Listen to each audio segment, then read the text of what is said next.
ओम शांति। तो सुनते हैं आज की मीठी मुरली मीठे बाप दादा से। ध्यान से सुनिएगा।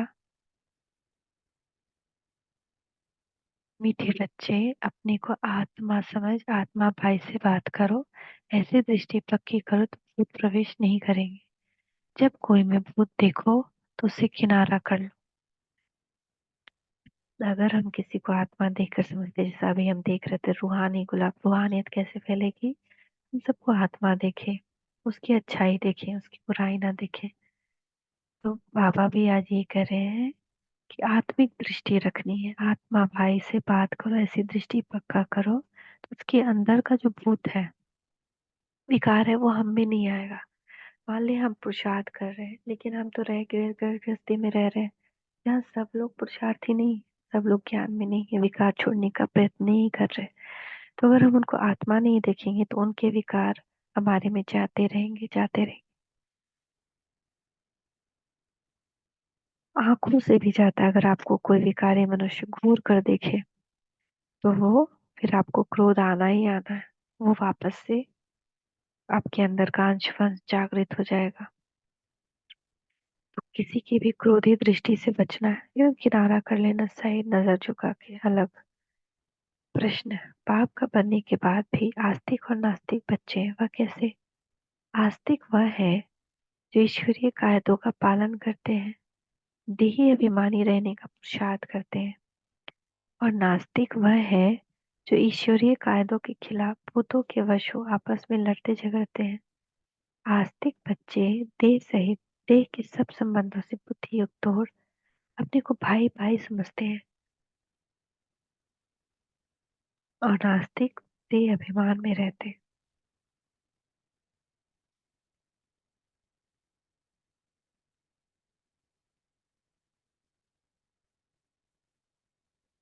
ओम शांति। पहले पहले बाप बच्चों को समझाते हैं कि हे बच्चे, बुद्धि में सदा ये याद रखो कि शिव बाबा हमारा सुप्रीम बाप भी है, सुप्रीम शिक्षक भी है, सुप्रीम सदगुरु भी है। ये पहले पहले बुद्धि में जरूर आना चाहिए, है ना। तीनों रिश्ता हमारा एक ही शिव बाबा से है। बाप भी है, सुप्रीम शिक्षक भी है, सदगुरु भी है। हर एक को अपने को जान सकते हो कि हमारी बुद्धि में आया व नहीं। अगर बुद्धि में आता है तो आस्तिक है, नहीं आता है तो नास्तिक है। कि वो हमारा टीचर है, सदगुरु है, बाप है। अगर बुद्धि में आ गया तो हम उसके अनुसार चलने लगेंगे। नहीं आया है तो अभी तक नास्तिक है, नहीं भी पता ईश्वर कौन है। स्टूडेंट की बुद्धि में फट से आना चाहिए कि टीचर आया हुआ है। घर में रहते तो भूल जाता है। उस रुहाब से बहुत कोई मुश्किल समझते हैं कि हमारा सुप्रीम बाप आया हुआ, वह टीचर भी है और वापस ले जाने वाला सदगुरु भी है। यह याद आने से खुशी का पारा चढ़ेगा, नहीं तो अपने ही दुख दर्द की दुनिया में छिछी बातों में भिन्न भिन्न ख्यालात में बैठे रहते हैं। अगर हमको ये नशा नहीं, ये पता नहीं, ये अनुभव नहीं, तो क्या होगा? हम दुख में रहेंगे, छिछी दुनिया की बातों में रहेंगे, भिन्न भिन्न ख्यालात में बैठे रहेंगे। दूसरी बात, बहुत करके बच्चों से पूछते हैं कि विनाश में बाकी कितना समय है, बोलो। ये पूछने की बात नहीं, पहले तो यह हमको किसने समझाया उसको जानो। पहले बाप का परिचय दो, आदत पड़ी होगी तो समझाएंगे, नहीं तो भूल जाएंगे। बाप कितना कहते हैं अपने को आत्मा समझो, दूसरे को आत्मा की दृष्टि से देखो। परंतु वह दृष्टि नहीं ठहरती। रुपए से खाना भी मुश्किल बैठता है, जैसे बुद्धि में ठहरता ही नहीं है। यह कोई बाप शाप नहीं देते, यह तो बाप समझाते हैं। ये ज्ञान बहुत ऊंचा है। राजा स्थापन होती है, रंग से लेकर राव बनते हैं, राव थोड़े बनते हैं। बाकी रंग नंबरवार होते हैं, लास्ट नंबर वाले ही की बुद्धि में कभी कोई बात बैठ न सके। तो पहले जब किसको भी समझाते हो तो शिव बाबा का जो 32 गुणों वाला चित्र बनाया उस पर समझाना चाहिए। उसमें भी लिखा हुआ है सुप्रीम फादर, सुप्रीम टीचर, सदगुरु है। पहले जब ये निश्चय होगा कि समझाने वाला सुप्रीम फादर है, संशय फिर नहीं लाएंगे। भाव बेगर ये स्थापना का कार्य कोई कर न सके। तुम जो समझते हो कि स्थापना हो रही है दोनों की बुद्धि में जरूर आना चाहिए कि इन्हों को समझाने वाला कोई है। कोई मनुष्य मात्र तो ऐसे कह न सके कि ये राज्य स्थापन हो रहा है। तो पहले पहले बाप का निश्चय पक्का कराना है। हमको परमात्मा बाप पढ़ाते हैं। यह कोई मनुष्य मत नहीं है, यह ईश्वरीय मत है। नई दुनिया में तो जरूर बाप द्वारा ही स्थापन होगी। पुरानी दुनिया का विनाश यह भी बाप ही का ही काम है। यह निश्चय जब तक नहीं होगा तो पूछते ही रहेंगे कैसे होता है। इसीलिए पहले पहले तो श्रीमत की बात बुद्धि में बिठानी पड़े, तब आगे समझ सके। नहीं तो मनुष्य मत समझ लेते हैं। हर एक मनुष्य की मत अलग है। मनुष्य की मत एक हो न सके। इस समय तुमको मत देने वाला एक ही है। उनकी श्रीमत पर कायदे से चलना वह भी बड़ा मुश्किल है। बाप कहते हैं देही अभिमानी बनो। ऐसा समझो कि हम भाई भाई से बात करते हैं, तो फिर लड़ना झगड़ना कभी हो न सके। देह अभिमान में आया समझो नास्तिक। देह अभिमानी नहीं है तो वह नास्तिक है। देही अभिमानी बने तो समझो आस्तिक है ना। अगर अपने को अभी तक आत्मा नहीं जाना है तो नास्तिक है। अगर आत्मा जान लिया है, आत्मा देखते हैं, तो आस्तिक है। देह अभिमान बहुत नुकसान कारक है। जरा भी लड़ते झगड़ते हैं तो समझो नास्तिक है। बाप को जानते ही नहीं, क्रोध का भूत है तो नास्तिक ठहरा। बाप के बच्चों में भूत कहाँ से आया, वह आस्तिक नहीं ठहरा। भले कितना भी कहे कि हमारा बाप में प्यार है, पर तो ईश्वरीय कायदे के खिलाफ बात करते तो उन्हें रावण संप्रदाय का समझना चाहिए। देह अभिमान में है। मत देखो और दृष्टि खराब देखो तो हट जाना चाहिए। भूत के आगे खड़ा रहने से भूत की प्रविष्टा हो जाएगी। में लड़ पड़ते हैं। भूत आए तो पूरा नास्तिक, देवताएं तो सर्वगुण संपन्न होते हैं, वह गुण नहीं तो नास्तिक है।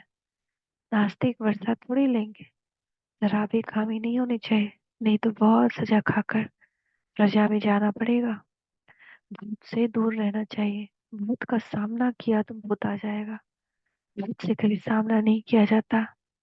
उनसे जास्ती बात भी नहीं करनी चाहिए। बाप कहते हैं यह है भूतों की दुनिया। भूत जब तक निकले नहीं है तो सजाएं भी खानी पड़ेगी, पद भी नहीं पा सकेंगे। लड़ाई तो एक ही है, कोई राव बन जाते हैं, कोई रंक। राव की दुनिया थी, अब रंकों की दुनिया है। सब में भूत है। भूत निकालने का पूरा पुरुषार्थ करना चाहिए।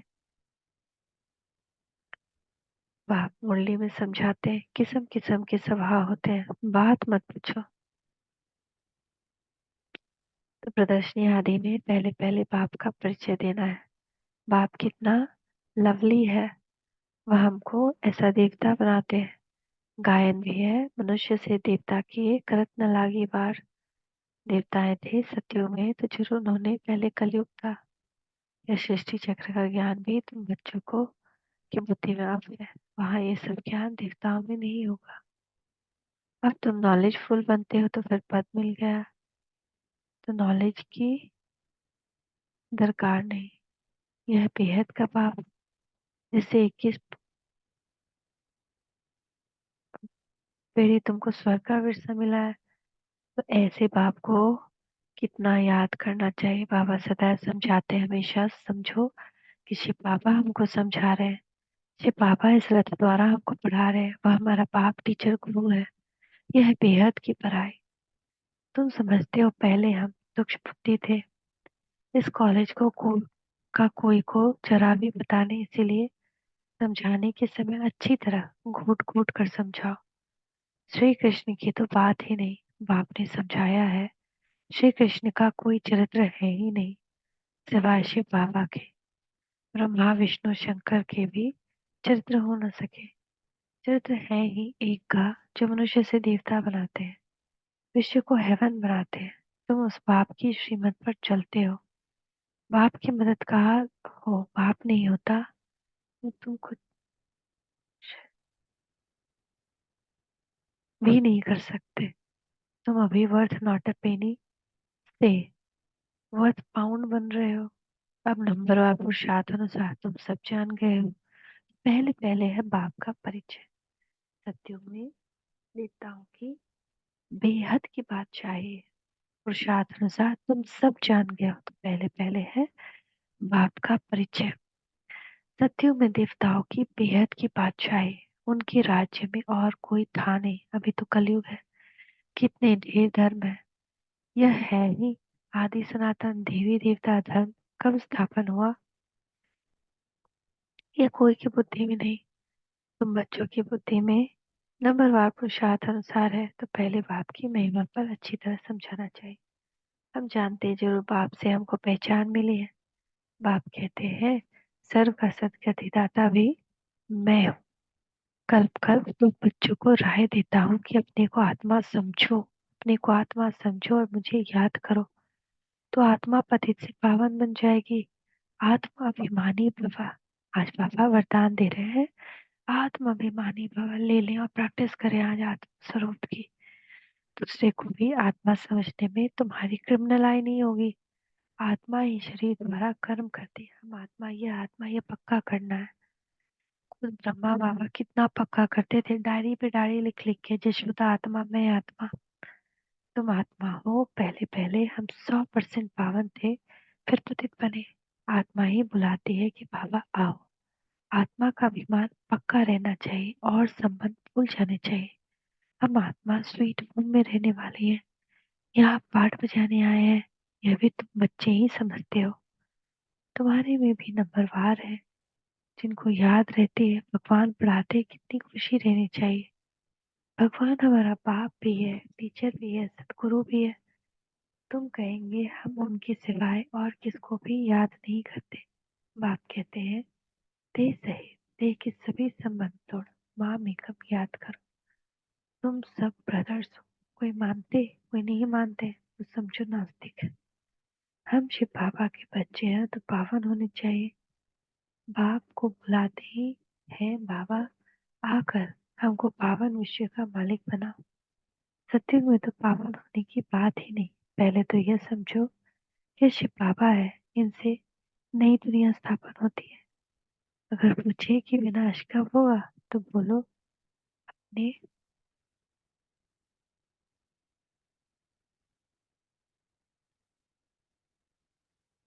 तो बोलो पहले अल्फ को समझो। अल्फ और बे ना, यानी भगवान और बादशाही। अल्फ को नहीं समझा तो पीछे की बात बुद्धि में कैसे आएगी। हम सत्य बाप के बच्चे सत्य बोलते हैं। हम कोई मनुष्य के बच्चे नहीं है, हम शिव बाबा के बच्चे हैं। भगवान भगवान उनको कहा जाता है जो सभी ब्रदर्स का बाप है। मनुष्य अपने को भगवान कहला न सके, भगवान तो निराकार है। वह बाप टीचर सतगुरु है। कोई मनुष्य बाप टीचर सतगुरु हो न सके। कोई भी मनुष्य किसकी सदगति कर नहीं सकते, भगवान हो नहीं सके। बाबा है पतित पावन, पतित बनाता है रावण। बाकी यह सब है भक्ति में कि गुण। यह भी तुम समझते हो, जो यहाँ आते हैं वास्तविक तो बनते हैं। बेहद के बाप के पास आकर निश्चय करते हैं कि यह हमारा टीचर गुरु है। बाप टीचर गुरु है। जब कंप्लीट दैवी गुण आ जाएंगे तो लड़ाई भी लगेगी। समय अनुसार हम खुद समझेंगे कि अब कर्मातीत अवस्था को पहुंच रहे हैं। अभी कर्मातीत अवस्था हुई कहाँ है।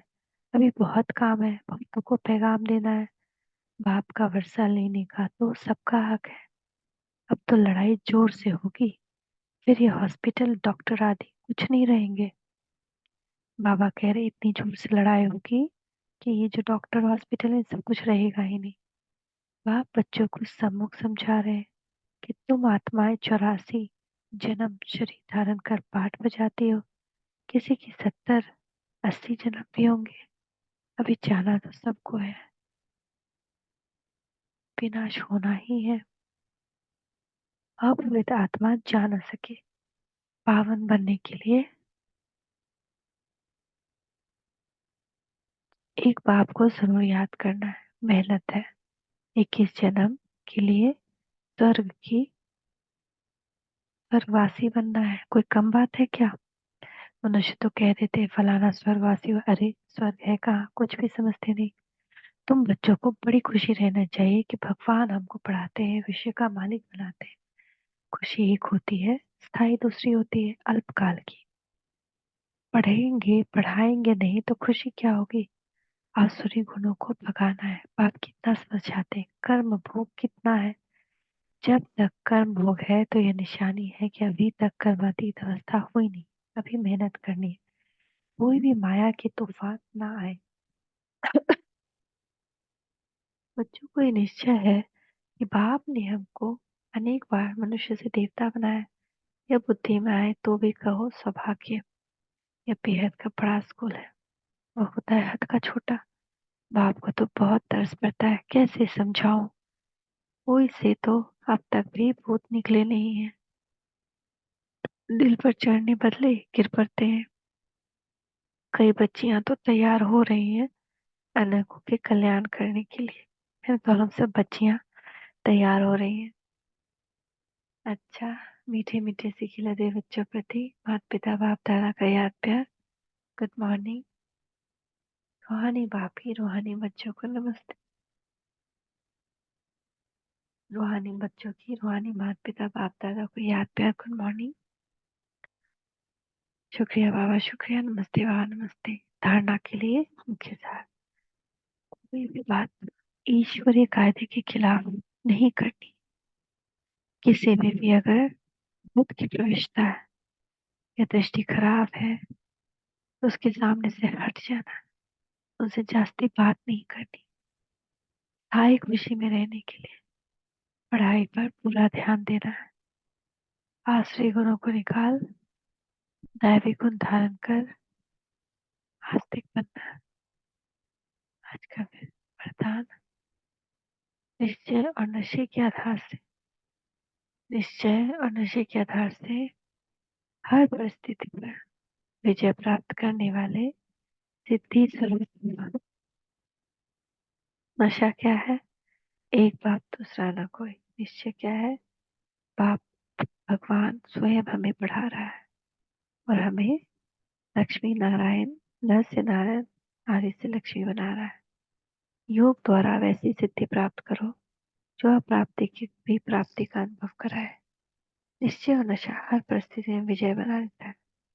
आगे चलकर ऐसे पेपर भी आएंगे तो सूखी रोटी भी खानी पड़ेगी, लेकिन निश्चय नशा और योग की सिद्धि से सूखी रोटी को भी नरम बनाती है, शान नहीं करेगी। आप सिद्धि स्वरूप की शान में रहो, कोई भी परेशान नहीं कर सकता। कोई भी साधन है तो आराम से यूज करो, लेकिन समय पर धोखा न दे, यह चेक करो।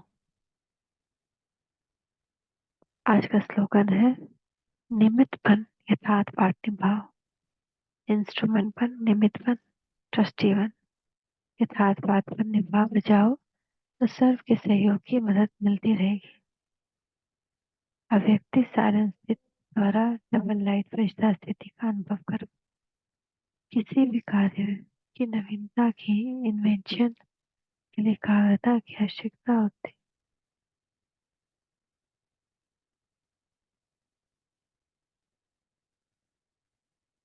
चाहे लौकिक दुनिया का इन्वेंशन हो, चाहे आध्यात्मिक इन्वेंशन हो। जैसे कोई साइंटिस्ट इन्वेंशन करना चाहता है तो बहुत एकाग्र बुद्धि से सोचता है ना। एकाग्रता अर्थात एक ही संकल्प में टिक जाना। सेब क्यों गिरा, सेब क्यों गिरा, सेब क्यों गिरा, तो न्यूटन ग्रेविटी ढूंढ लिया।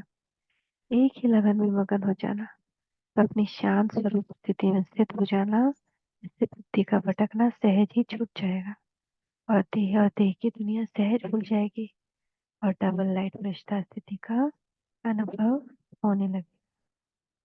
ओम शांति, ओम शांति, शांति।